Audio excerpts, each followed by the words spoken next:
नशिबाने म्हटलं तुझ्या नशिबात खाकी नाही, परिस्थितीने म्हटलं तुझ्या खिशात पैसा नाही, आणि शरीराने म्हटलं तुला पॅरालिसिस झालाय, तुझ्या अंगात ताण नाही.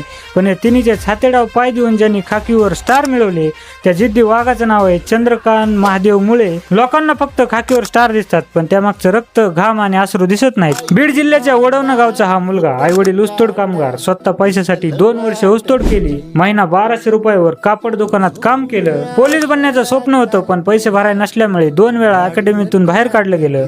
पुन्हा पेट्रोल पंपावर काम करायचे, पैसे साठले की अकॅडमी जॉईन करायचे. हा खेळ चालूच होता.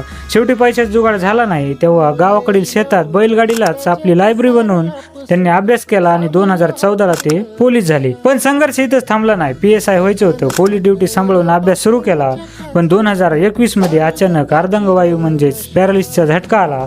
2022 मध्ये मुख्य परीक्षा पास झाले, पण ग्राउंडला धावताना त्याच पॅरालिसिसमुळे फिनिश लाईनच्या अवघ्या 20 मीटर आधी कोसळले. शरीर साथ देत नव्हतं.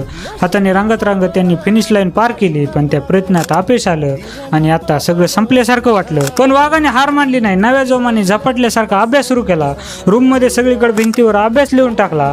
स्वतःचे ऑडिओ रेकॉर्ड करून अभ्यास केला. कुटुंब, मुलं, नोकरी सगळं सांभाळलं. मागच्या वेळी वजनामुळे अडचण आली म्हणून 4 महिन्यात 22 किलो वजन कमी केलं. 91 वरून थेट 67 वर आले. आणि यंदाच्या ग्राउंडला 100 पैकी 100 ग्राउंड ठोकून PSI पदाला गवसणी घातली.